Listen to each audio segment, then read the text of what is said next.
se hayan aburrido tanto, porque finalmente es un tema, como lo dijeron los escritores, que no es tan sencillo. La parte final siempre causó mucha polémica, aunque vieron que parecía un grupo de rock, sí es un grupo de rock, pero todo eso que se ejecutó fue precisamente inspirado en la obra de Beckett. Aunque ustedes no crean, eso está escrito en partituras y es parte también de lo que genera la obra de Beckett. Y como escucharon en el documental, pues la importancia que tiene nuestra cultura cotidiana es tácita, ¿no? Finalmente ese legado. Y el año pasado en México tuvimos la oportunidad de recibir, a través de Vértice UNAM, Cultura UAM y del Seminario de Cultura Mexicana, el cuarto congreso anual de la Sociedad Samuel Beckett, de la Samuel Beckett Society de Irlanda, de la cual pues los mexicanos ya somos parte activa de ese archivo, y nuestro trabajo universitario y académico pues ya tiene reconocimiento internacional.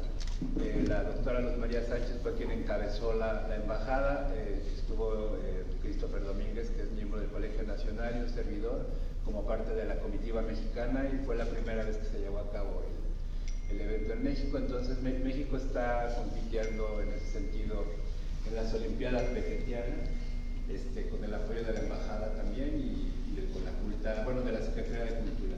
Les agradezco mucho su presencia y bueno, quisiera pasarle el micrófono al compañero, a ver si tiene alguna duda, alguna impugnación o alguna aclaración que tenga que ver con el tema. Bueno, buenas tardes, gracias por la invitación para pues interactuar con el invitado. Bueno, mi acercamiento con Beckett básicamente es a partir de esta invitación, y entonces cuando te recomiendan autores pues que tienen gran prestigio en el ámbito, que tienen gran obra, que han influido mucho, como usted comentó, uno espera encontrarse, bueno, al menos en mi caso, con vocabularios muy complejos que requieren muchas lecturas, que requieren mucho diálogo con otros, quizá para irse familiarizando con el vocabulario. Me llamó mucho la atención que a pesar de que la obra me pareció que requiere mucho rigor, que es una obra bastante densa, rápidamente la asocié a muchos temas que se discuten en la actualidad, precisamente como el lenguaje fragmentario que se puede ver en nuestra cotidianidad, en estos accesos como Twitter, como Facebook, en esta, digamos, angustia del hombre moderno, que muchas veces no encuentra respuestas a sus cuestionamientos o se pregunta acerca de esos mismos cuestionamientos. Entonces, rápidamente lo asocié a estas problemáticas que se tratan en el ámbito de las humanidades y en la vida cotidiana. Entonces, a mí en ese sentido me pregunto yo, él vendría siendo un eslabón en estas, digamos, discusiones que se dan sobre esos temas, o cómo uno puede comprender el papel de la obra de Beckett en este tipo de situaciones o discusiones. Pues mira, ahora que mencionas la cuestión de Twitter, al principio el planteamiento era tener un mínimo de 145 caracteres, no estoy seguro, la primera versión. Después, por los requerimientos de que la gente no podía expresar tanto en tan pocos caracteres, se amplió un poco el número de los mismos para expresar alguna idea que originalmente era una cuestión de entretenimiento, pero se convirtió en una herramienta política que ha incluso derribado gobiernos. Por ejemplo, la primavera árabe fue fundamentalmente a base de las redes sociales. La caída, por lo menos en Egipto, fue precisamente a través de ese tipo de mensajes breves. Lo que Beckett hace finalmente es como romper con esa tradición lírica del siglo XIX y del siglo XVIII, es decir, de ese lenguaje extenso, hiperpoblado. En el caso de En busca del tiempo perdido hay un estudio de Nabokov, donde él, para empezar a hacer el estudio de la obra de Proust, contó todas las palabras que había utilizado, una por una, y sacó un número de millones. O sea, es un análisis simplemente como de la magnitud de lo que puede dar una obra para explicar un fenómeno o una época o una idea del mundo. En el caso de Beckett, él hace todo lo contrario, y lo menciona Mauricio Molina, y lo menciona Philippe Rollet. Él, con el mínimo de elementos, va a tratar de explicar lo mismo, pero siendo cada vez más breve, y a su vez está planteando una nueva epistemología. Es decir, es como el arte, es como la propia arquitectura. Tú vas al Palacio de Versalles en París o a San Petersburgo y es una locura, o el palacio mismo, el Palacio de Correos de la Ciudad de México, la arquitectura gótica, por ejemplo, son determinados, hay tantos detalles, es como el rococó, es una cosa tan saturada, el barroco en sí mismo.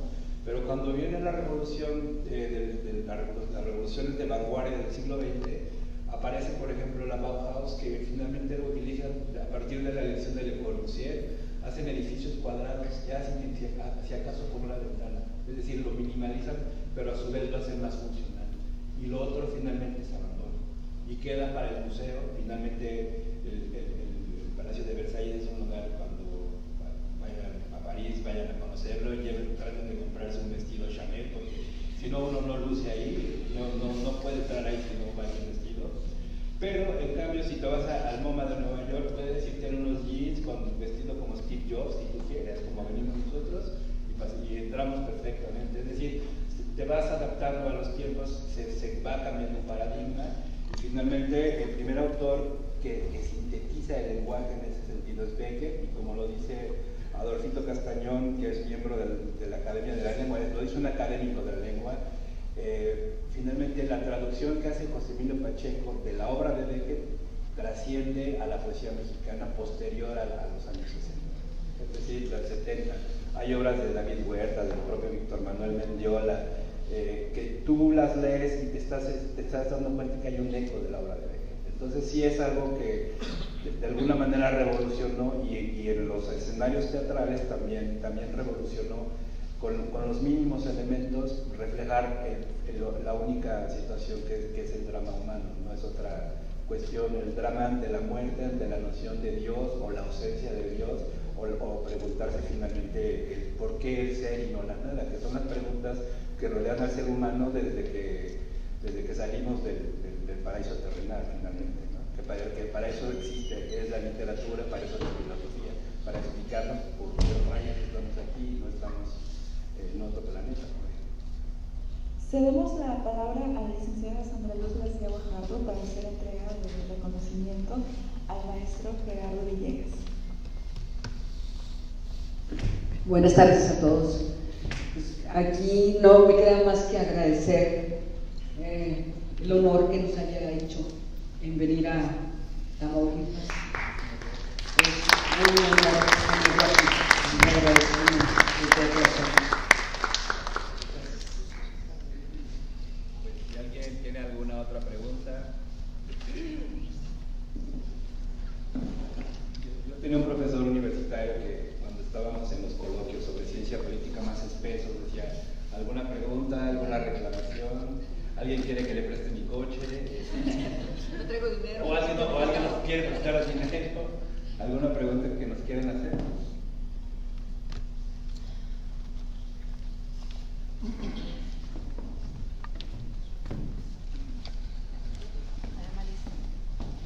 Bueno, por el horario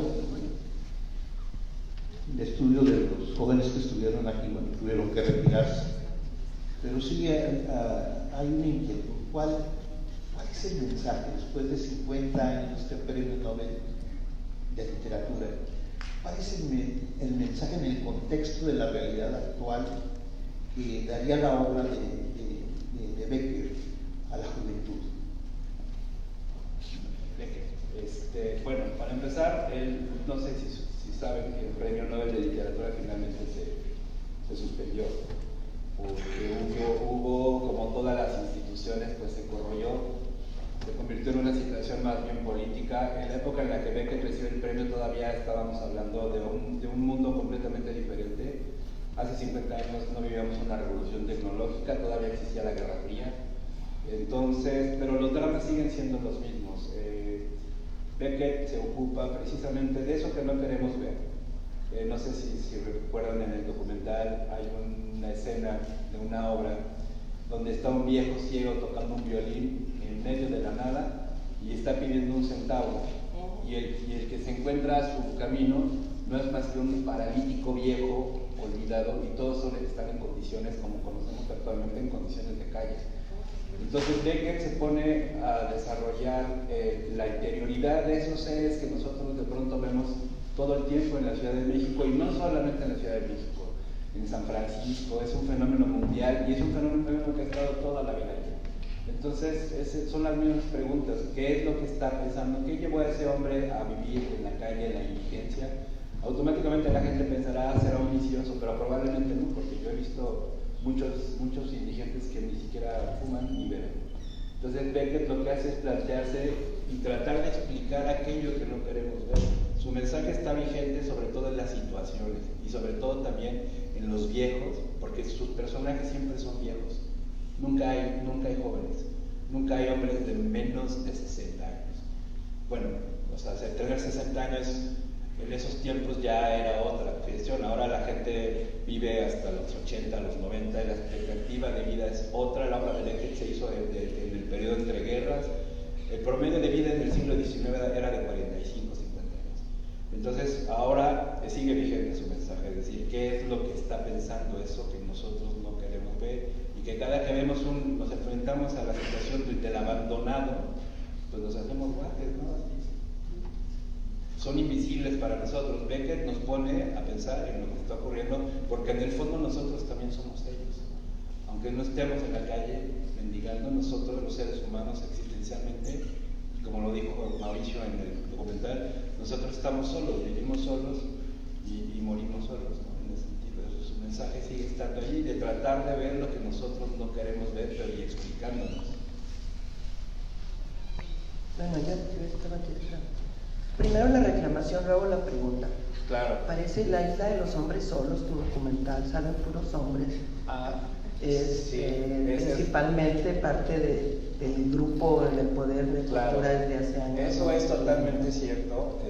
Sí, estuvo hecho en una época en la que yo me di a la tarea de buscar testimonios de mujeres, de estudiosas de la obra de Beckett, y no me había encontrado con mi compañera y amiga de batalla, que es la doctora Luis María Sánchez, que es la que está encabezando la Beckett Society México. Yo tuve el infortunio de conocerla años después de esto. Yo me di a la tarea de buscar profesoras universitarias, escritoras que se hubiesen enfrentado a la obra. La única que lo había hecho era Esther Cohen, pero ya había muerto. Entonces sí, efectivamente tiene ese odioso toque masculino, y también, en el caso de Beckett sí trabaja con mujeres. Me reivindiqué en el documental posterior, que es sobre la obra de Salvador Elizondo, donde ya contamos con bueno, la sobre presencia todo de que las hay mujeres. grandes investigadoras en el área de estética y de literatura en la UNAM.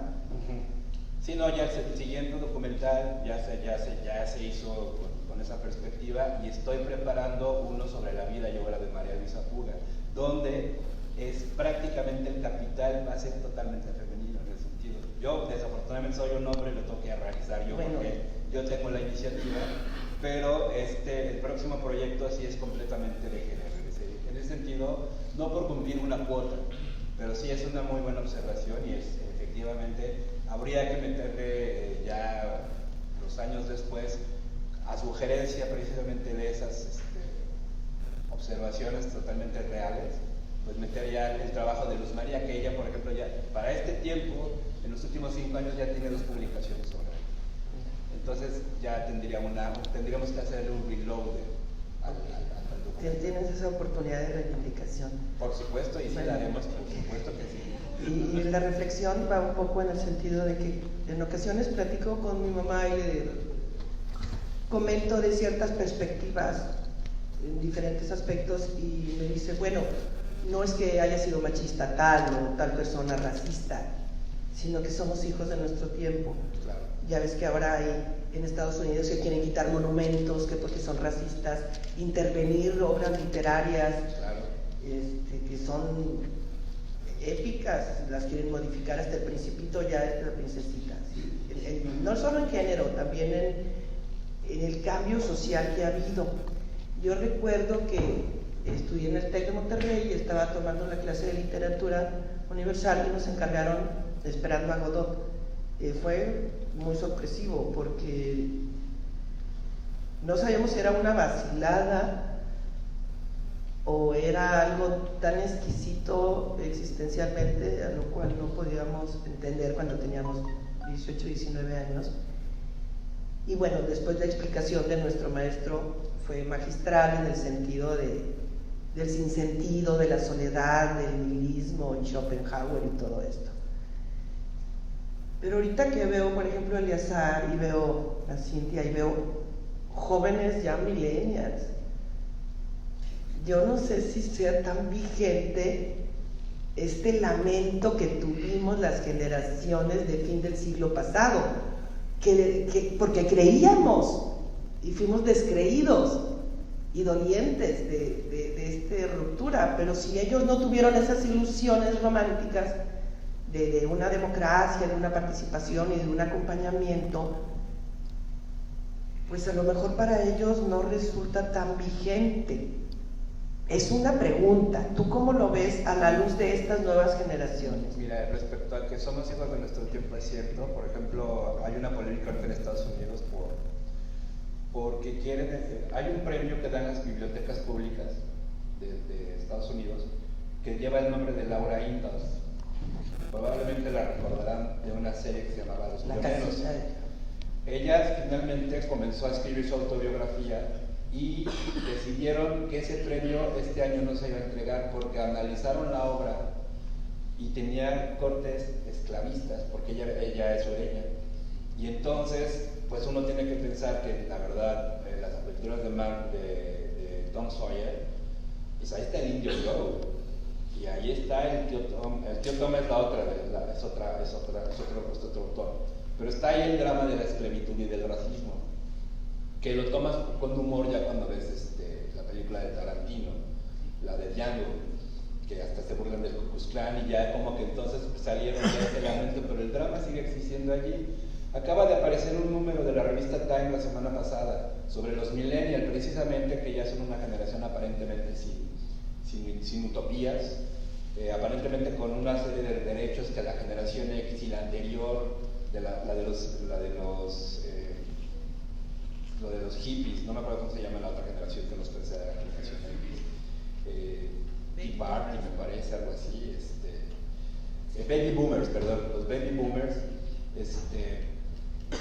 vivimos la caída de la Unión Soviética, etc. Pero el planteamiento de que hace Time, muy serio, es que los millennials viven efectivamente tan resuelta su vida, que viven otro tipo de drama, que ya no es ese, pero se están enfrentando, por ejemplo, a la cuestión del racismo, a la cuestión del terrorismo, y eso no los tiene probablemente muy politizados, pero en cuanto les toca, hace 2 años hubo un atentado en Manchester en un concierto de Ariana Grande, y el objetivo fueron puros niños, y eso sí les toca a ellos, y les toca el drama tecnológico, y les toca aparte que no quieren trabajar, y si están en una oficina y tienen yo tengo 2 asistentes que tienen 30 años, y una es una que está luchando para salirse de ese cliché de que los millennials son unos inútiles, y la otra se reivindica diciendo, pues yo soy millennial y a mí no me gusta que me regañen. Entonces están viviendo su propio drama también, o sea, porque finalmente estos dramas son arquetípicos. Yo creo que en ese sentido es vigente la obra de Beckett. Es algo que proviene del pasado, es algo que incluso mencionar que el premio Nobel ya, José Emilio Pacheco tenía una columna bellísima que se llamaba Itinerario, me parece, Inventario, donde él, 2 días después del premio Nobel, hacía el mejor artículo sobre el Nobel, se leía todo en 2 días, José Emilio. Ya no tenemos a José Emilio, y tampoco tenemos premio Nobel de literatura. Bob Dylan cerró esa historia. lo hizo popular, todo el mundo se enloqueció. El siguiente, el subsecuente, creo que fue, ya no me acuerdo de quién fue, y finalmente el premio Nobel ya se acabó. Entonces estamos viviendo una época donde la historia ya se acabó, pero está empezando otra, y tenemos los mismos dramas que teníamos en la época de la Guerra Fría. Tenemos la amenaza nuclear con Trump jugando a las manitas con Kim Jong-un de Norcorea. Tenemos el tratado nuclear de Irán que apoya a los franceses, pero no apoya a Estados Unidos.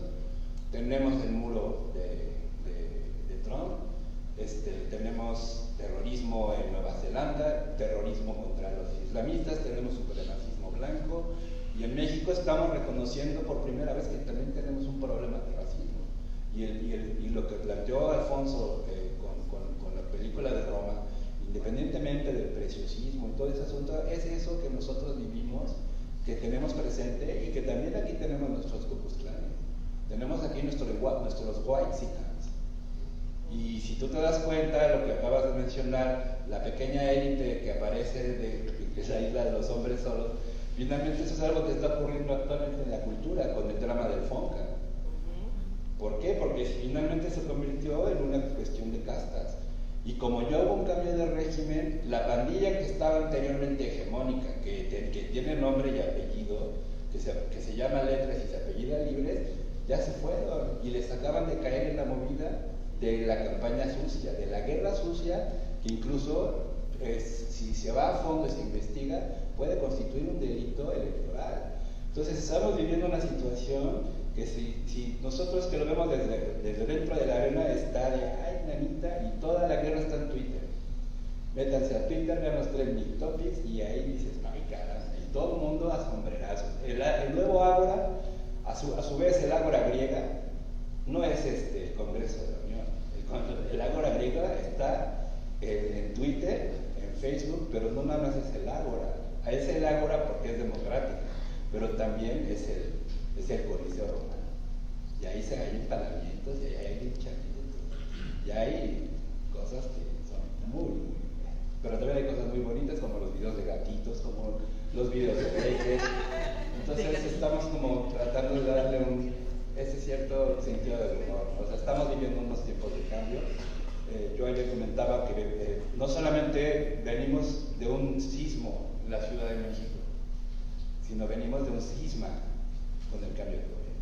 Entonces estamos recogiendo los escombros todavía de los últimos 3 sexenios, 4 sexenios, 5 sexenios, y así nos podemos ir hasta el siglo XIX y hasta la conquista y hasta que fueron Adán y Eva expulsados del paraíso. Entonces ese es el drama humano, por eso a la hora de que sigue vigente y por eso estamos viviendo.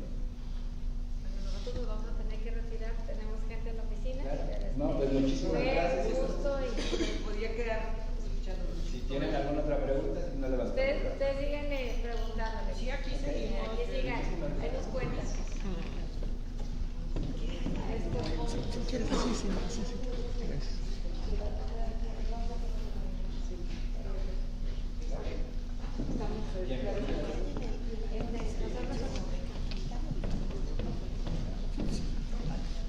Buenas tardes, para En un 2x3 Tamaulipas, ¿qué obra recomienda para introducirnos, para comenzar, para conocer la obra de Samuel Beckett? De la dramaturgia definitivamente yo tengo mi favorito, que es La última cinta de Pratt, que es un diálogo entre un viejo solo y una grabadora, donde él grababa sus recuerdos de cumpleaños atrás y empieza a hablar consigo mismo a través de una grabadora. Y empieza a recordar de cuando era joven, se empieza a impugnar a sí mismo. Es como una especie de diálogo interno y medio esquizofrénico, pero esa es una obra que está disponible en la red. Es donde está en una habitación y Con una grabadora. con una grabadora. Es correcto. ¿Cómo se llama? Perdón. La última cinta de Pratt. Ok, gracias. Y otra, perdón, aparte de usted que está bien empapado de toda la obra de Samuel Beckett, ¿quién siente o quién piensa que sea la persona o el alumno más avanzado en México que también sigue recorriendo o presenta la obra del mismo Samuel? Mira, tenemos especialistas. El primero fue definitivamente Juan José Burrola, que llamo yo, como director.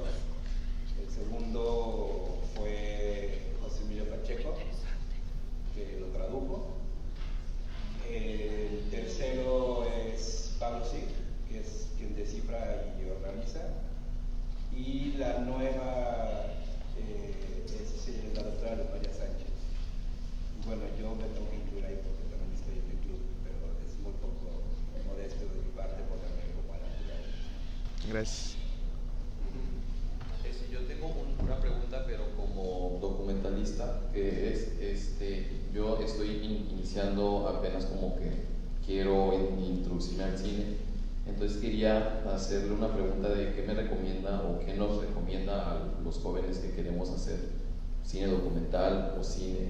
Pues mira, todavía cuando yo empecé a filmar en los años 80 con las cámaras traseras, filmábamos los cumpleaños y las bodas y los 15 años. Entonces yo me lo llevé a la escuela y empecé a hacer pequeñas cosas con la tecnología que estaba disponible. Actualmente yo no le veo mayor problema. Con un teléfono celular puedes hacer una película. Lo único que tienes que hacer es encontrar el tema. Con el tema, si tú tienes el tema, ya es tú, ya puedes hacer lo que quieras. El asunto que tecnológico y técnico tú puedes aprender sobre la marcha. El asunto es tener el tema. Y de eso, por ejemplo, es de lo que carece la mayor parte de los realizadores, que no tienen tema. Tienen tecnología, tienen equipo, tienen presupuesto. Pero ¿qué vas a hacer con eso? Y la cosa es que trascienda. Si tú tienes un tema, ya la armaste. Y por ejemplo, el ejemplo clásico es Alfonso tiene varios temas, que fue lo de la infancia Roma, tiene 2 adolescentes calenturientos, que es su mamá también. Del Toro tiene la fantasía, porque es su tema, en el caso de los 3 amigos. Y González Iñárritu tiene la idea de la epopeya. O sea, él tiene la idea de la producción de una historia muy, muy compleja. Esa es su tema, la complejidad de la realización. Entonces tú te tienes que plantear qué tema es el que tú quieres. Y ya una vez que tengas el tema, lo demás está resuelto. Bueno, hace un momento escuché del eco que hacía el autor en la obra de Chespirito, de Roberto Gómez Bolaños, y contextualizando en ese aspecto el eco que hace en su obra, ¿cómo se detecta? Pues con los personajes, con las situaciones absurdas. Porque, bueno, yo hace mucho había notado, y ahorita que comentaba acerca de temas políticos, cómo de cierta forma ligué ya hace mucho tiempo un personaje que dirigía en su momento lo que era Hacienda, y como curiosamente este personaje me recordaba mucho a otro personaje en la obra de Chespirito, sí, al señor Garriga. Sí, era Carstens, ¿no? Era ajá, y exactamente, o sea, como ese personaje pues era el encargado de cobrar la renta, claro, sí, y pues como directamente esa obra nos ligaba a muchos socialmente a sentirnos en el papel del chavo. No del chavo, de Don Ramón, y en el sentido de que te apropias del personaje, o socialmente se pretendía que la sociedad se apropiara del personaje en el sentido de decir, puedo deber, y aquí voy a andar, o sea, aquí voy a estar, y sin trabajar, y como una influencia de un producto de entretenimiento puede repercutir socialmente. Pues son los arquetipos, todo eso está, por ejemplo, en el caso de Beckett utilizaba botes de basura, Chespirito utilizó un tonel, de donde se metió el chavo. Y en la obra de Beckett hay una que se llama Fin de Partida, donde los personajes salen de botes de basura y viven dentro del bote de la basura. Y en la cultura popular británica hay un superhéroe que viaja en el tiempo, se llama el Doctor Who, donde toda la nave espacial es una cabina telefónica. O sea, son referentes, ¿me entiendes? Y esos son arquetipos. Finalmente, por eso tú cuando lees el Edipo Rey, Freud dice, pues es el complejo de Edipo, porque sí, efectivamente, uno nace con esa fascinación, ese amor maternal, y la madre y el hijo son inseparables. Y algunos y odian al padre, o sea, y son arquetipos, son cosas que están ahí en el inconsciente colectivo, que evidentemente el que tiene ojo lo ve y lo refleja. El caso de doña Florinda, por ejemplo. O sea, yo soy enemigo de Chespirito, pero ¿cuántas señoras pobres crees que no se creen ricas? Y salen a capa y espada a defender a su crío que tiene complejo de Edipo. Entonces, tú puedes encontrar las manifestaciones de los arquetipos en cualquier parte. Solamente tienes que estarlo observando complejamente. Sobre todo para que te observes a ti mismo, más bien. Ya si eres un artista, pues puedes observar la realidad y hacer los planteamientos, como la polémica que desató Roma, ¿no? Porque en el final dijeron, no, pues es hasta feminista. No, no es feminista, es un horror, porque ahí está todo el horror reflejado. Hace un momento que mencionaba que la generación actual de millennials vive mucho lo que es el racismo.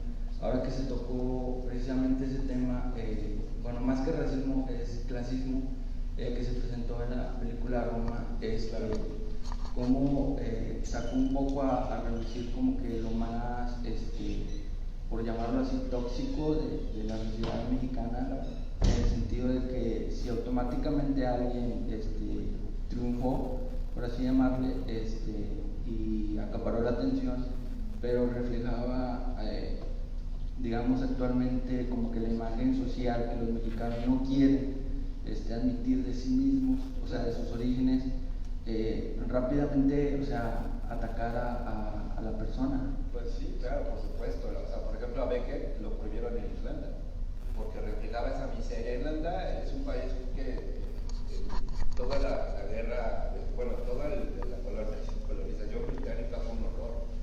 O sea, parte de Irlanda sigue siendo de Reino Unido.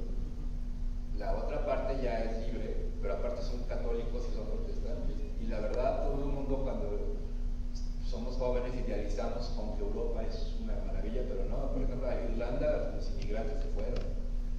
Y esa miseria que se ve reflejada ahí al gobierno irlandés no le pareció. Y prohibió lo prohibieron. El libro de Molloy estuvo prohibido.